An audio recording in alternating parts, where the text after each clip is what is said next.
जो टर्म थी वो शल ने दी थी 1914 में।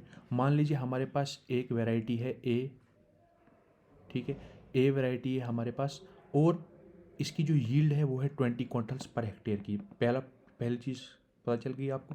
अब दूसरी वैरायटी है हमारे पास बी, इसकी यील्ड है 30 क्विंटल्स पर हेक्टेयर की, ठीक है। जब हमने इनको आपस में क्रॉस किया तो हाइब्रिड बनेगा, क्योंकि ये अलग वैरायटी है, ये अलग वैरायटी, ये वैरायटी ए है, ये वैरायटी बी है, तो यहाँ से हाइब्रिड हमारे पास बनेगा। 50% यहाँ से इसके कैरेक्टर्स आएंगे, 50 यहाँ से आएंगे, और F1 हाइब्रिड हमारे पास बनेगा। और फिर देखा ये गया कि जो इसकी यील्ड थी वो 35 क्विंटल पर हेक्टेयर थी। तो इससे इस वैरायटी से भी ज़्यादा थी इस F1 हाइब्रिड की यील्ड, और इस वैरायटी से भी ज़्यादा थी। तो इस सुपीरियॉरिटी को हम कहते हैं यील्ड के कंटेक्स्ट में, मतलब कि F superiority of F1 over both of its parents. इस टर्म को ये इसी चीज़ को हम कहते हैं हेटेरोसिस। और ये हेटेरोसिस टर्म किसके लिए ये इसके लिए मतलब डिस्क्राइब की जाती है, क्यों, ताकि हम इसे देखते हैं कि वाइगर ऑफ हाइब्रिड, मतलब जो हाइब्रिड हमारे पास बना उसकी जो मतलब कि increased vigour of hybrid due to heterozygosity, ये हम आगे सब देखेंगे। अभी आप सिर्फ इतना समझिए कि हेटेरोसिस हम superiority of F1 over both of its parents, इसको हम कहते हैं। इस डेफिनेशन पर हम दोबारा से आएंगे। इसमें देखिए पहला एक आता है एवरेज हेटेरोसिस। मान लीजिए ए वैरायटी है, बी वैरायटी, F1 मेरे पास बना, इसकी यील्ड 20 क्विंटल पर हेक्टेयर थी, इसकी यील्ड 30 क्विंटल पर हेक्टेयर थी। लेकिन F1 हाइब्रिड में क्या हुआ, F1 हाइब्रिड में जो यील्ड थी उसकी जो थी किसी एक पेरेंट से तो ज़्यादा थी, लेकिन दूसरे पेरेंट से ये थोड़ी कम आ गई। तो जब मैंने इन दोनों का एवरेज निकाला, मतलब कि ये 20 + 30 /2, इसकी आई 25।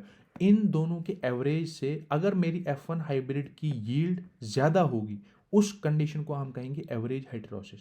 समझ आ गई बात? एक बार और सुनिए। देखिए अगर मेरे पास वैरायटी ए है, वैरायटी बी है, इनकी दोनों की यील्ड का जब मैं एवरेज निकालूंगा, उस एवरेज यील्ड में जो मेरे पास टर्म आएगी, जो मेरे पास नंबर आएगा, अगर वो जो मेरे पास F1 हाइब्रिड की यील्ड है उससे कम हुआ, ठीक है, उसको, या जो F1 हाइब्रिड का ज़्यादा हुआ उस एवरेज से, उसको मैं कहूँगा एवरेज हेटेरोसिस, ठीक है। क्योंकि मैं हेटेरोसिस को हाइब्रिड के टर्म में डिफाइन कर रहा हूँ ना, तो इसलिए। अब देखिए, अब मैं करता हूँ हेटेरोबैल्टियोसिस की बात। ये क्या होता है, हेटेरोबैल्टियोसिस क्या हुआ। अगर मेरे पास ए वैरायटी है, बी वैरायटी, इसको मैंने क्रॉस किया, F1 बना। ए वैरायटी की यील्ड थी 20 क्विंटल पर हेक्टेयर की, बी वैरायटी की यील्ड थी 30 क्विंटल पर हेक्टेयर की, ठीक है। जो मेरे पास ये जो बी था ये बेटर पेरेंट था, मतलब कि जो मतलब ए और बी में अगर कंपैरिजन करूँ तो बी बेटर पेरेंट था। जब मेरे पास F1 बनेगा, इसकी यील्ड कितनी आ गई, 35 क्विंटल पर हेक्टेयर की। मतलब कि किसी जो बेटर पेरेंट से अगर मेरी उस पेरेंट की F1 की बेटर आ गई, ज़्यादा यील्ड आ गई, ठीक है, तो उसको मैं कहूँगा क्या, हेटेरोबैल्टियोसिस। समझ आ गई? अब आप ये सोच रहे होंगे कि जो हेटेरोबैल्टियोसिस और फिर इसमें डिफरेंस क्या है, इसमें भी तो ज़्यादा ही आ रही थी, ठीक है ना। देखिए इसमें क्या हो रहा था, इसमें बेटर पेरेंट था ना, ये मतलब ज़्यादा, मतलब कि ये बहुत, मतलब इसकी भी यील्ड अच्छी थी, लेकिन इससे ज़्यादा बेटर पेरेंट ये था, ठीक है। इसको हम कहते हैं हेटेरोबैल्टियोसिस। अब दूसरी चीज़ हम डिस्कस आगे जाते हैं, इकोनॉमिक हेटेरोसिस। जो सबसे इम्पोर्टेंट जो कंसेप्ट आता है, जो टर्म आती है, वो इकोनॉमिक हेटेरोसिस पर ही आती है। ये इकोनॉमिक हेटेरोसिस क्या हुआ, देखो सबसे पहले एक कंसेप्ट आता है कि जो वैरायटी होती है ना हमारे पास, वो बनती है वहाँ किसी एक पार्टिकुलर जोन के बेसिस पर। कोई एक हमारे पास अगर एक जोन होगा ना, उसके बेसिस पर जो कि वो मेरी वैरायटी में उसको बनाऊंगा।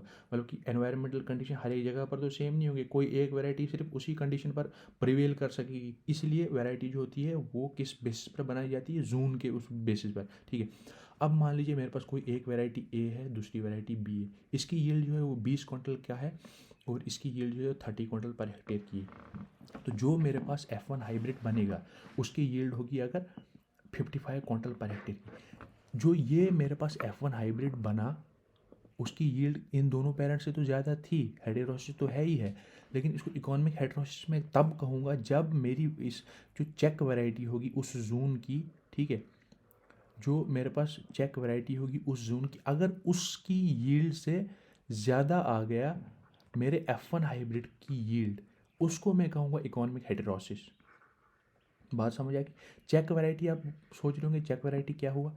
चेक वैरायटी उस पार्टिकुलर जोन की जो मोस्ट फेमस वैरायटी होती है उसको हम कहते हैं। देखो फार्मर तभी तो जब मैं कोई ब्रीडिंग प्रोग्राम चला रहा हूँ, जब मैं कोई इकोनॉमिक हेटेरोसिस पर काम कर रहा हूँ, तो मैं जो फार्मर होगा वो जब वहाँ का जो उधर उधर का जोन में जो वैरायटी होगी, अगर उससे यील्ड ज़्यादा मेरी उस जो मेरे F1 बना उसकी नहीं आ रही, तो वो फार्मर क्यों लगाएगा वहाँ पर, है ना।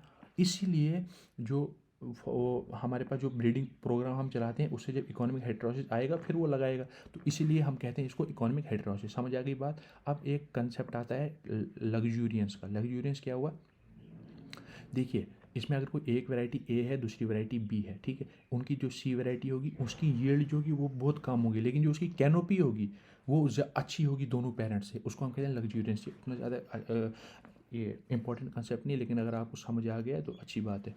अब देखिए, अब हम इस डेफिनेशन पर दोबारा से जाते हैं। देखिए, to describe increased vigour of hybrid due to heterozygosity. देखिए, जब हमारे पास F1 हाइब्रिड बना, इसमें सबसे मैक्सिमम हेटेरोजाइगोसिटी होती है, तो तभी हेटेरोजाइगोसिटी से ही हेटेरोसिस कंसेप्ट आया, ठीक है। तो हेटेरोजाइगोसिटी जब इस F1 हाइब्रिड में सबसे ज़्यादा होगी, इसका मतलब है हेटेरोसिस भी इसमें सबसे ज़्यादा होगा। जब हेटेरोसिस इसमें सबसे ज़्यादा होगा तो मतलब यील्ड भी बहुत ज़्यादा होगी उन दोनों पेरेंट के कंपैरिजन में। अगर मैं इसकी सेल्फिंग करूँगा तो उससे मेरी होमोजाइगोसिटी बढ़ जाएगी, सेग्रीगेटिंग लाइंस प्रोड्यूस होंगी, उससे मेरा जो होगा वो यील्ड कम हो जाएगी। तो इसलिए क्या हेटेरोसिस किसको डिस्क्राइब करता है, मतलब कि हाइब्रिड की हेटेरोजाइगोसिटी को बढ़ाने की जो बात करता है वो हेटेरोसिस करता है। इस डेफिनेशन का ये मतलब था, ठीक है। अब हम बात करते हैं, देखिए व्हेन इन, अब ये दूसरा यहाँ से दूसरी, अब इन ब्रीडिंग डिप्रेशन पर हम आ जाते हैं, ठीक है। इन ब्रीडिंग डिप्रेशन क्या हुआ, देखिए when in breeding became a common practice, जब इन ब्रीडिंग क्या हुआ, एक ही ब्रीड की जो होती आपस में ही सेल्फिंग कराना, ठीक है, ठीक है। अगर हम मान लीजिए जैसे F1 हाइब्रिड बना, तो मैंने F1 हाइब्रिड की सेल्फिंग कराई, उसको मैं इन ब्रीडिंग कहूँगा। जब वो कॉमन प्रैक्टिस बन चुकी थी जेनेटिक प्योरिटी को रिटेन करने के लिए, लेकिन उससे हुआ क्या, उससे डिक्रीज हो गई फर्टिलिटी। उस मतलब कोई भी हो सकता है, हमारे पास एनिमल हो सकता है, प्लांट हो सकता है, कोई भी हो सकता है, उसकी जो यील्ड हो गई वो कम हो गई। तो डार्विन ने क्या कंक्लूड किया कि जो प्रोजेनीज होती हैं हमारे पास, वो जो आउट क्रॉसिंग से बनती हैं, ठीक है, वो जो होती हैं then those concluded progenies produce from out crossing were stronger then those produce from self fertilization, ठीक है। सेल्फिंग से जो मतलब F1 हाइब्रिड की जब सेल्फिंग में करूँगा ना, तो होमोजाइगोसिटी बढ़ेगी। जब मेरे पास होमोजाइगोसिटी बढ़ेगी, उससे क्या होगा, उससे जो हमारे पास सेग्रीगेटिंग पॉपुलेशन है वो आएगी। जब सेग्रीगेटिंग आएगी तो उससे हेटेरोजाइगोसिटी डिक्रीज होगी, तो हेटेरोसिस डिक्रीज होगा, उससे यील्ड डिक्रीज हो जाएगी। ये चीज़ याद रखनी है हमें। और तभी डार्विन ने ये कंक्लूड किया कि आउट क्रॉसिंग से स्ट्रॉन्गर प्रोजेनीज बनती है और सेल्फिंग से वीक प्रोजेनीज बनती है। अब देखिए, inbreeding showed depression and out crossing showed hybrid Uyghur. तो इनब्रीडिंग से हमारे पास डिप्रेशन आता है, मतलब कि प्रोजेनी जो होती है वो वीक हो जाती है, और आउट क्रॉसिंग से हाइब्रिड वीगर हमारे पास बनता है जिसकी यील्ड जो होती है वो ज़्यादा होती है, और इससे फार्मर्स को बहुत ज़्यादा फायदा हुआ, ठीक है।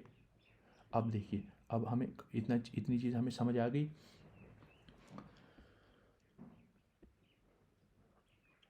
और हेटेरोजाइगोसिटी में हम जो सुपीरियरिटी है वो किससे कंपेयर करते हैं, मतलब कि यील्ड से हम कर रहे हैं ना।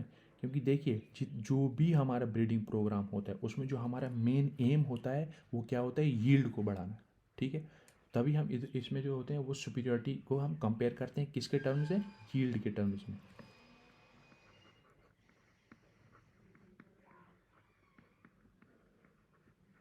बात आ गई समझ। अब देखिए, तो F1 में मैक्सिमम हेटेरोसिस होगा, ठीक है, F1 में।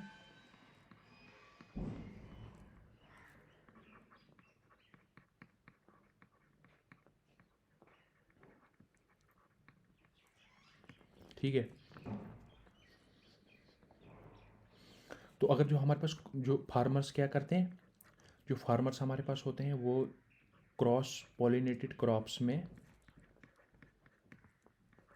उनको हम कौन से सीड प्रोवाइड करते हैं, जो F1 हाइब्रिड के सीड्स होते हैं वही हम उनको प्रोवाइड करते हैं क्रॉस पॉलिनेटेड क्रॉप में, जिनकी वजह से उनकी प्रोडक्टिविटी बढ़ जाती है। और ऑटोगेमस प्लांट्स में जो होता है, ऑटोगेमस क्या हुआ जिसमें सेल्फ फर्टिलाइजेशन होती है, और एलोगेमस क्या हुआ, नहीं ऑटोगेमस हुआ जिसमें सेल्फ होती है, और एलोगेमस हुआ जिसमें क्रॉस होती है। तो उनमें आप समझ गए होंगे कि किसमें जो होगी वो इनब्रीडिंग डिप्रेशन आएगा और किसमें हाइब्रिड वीगर बनेगा। ठीक है, समझ आ गई बात। Thank you.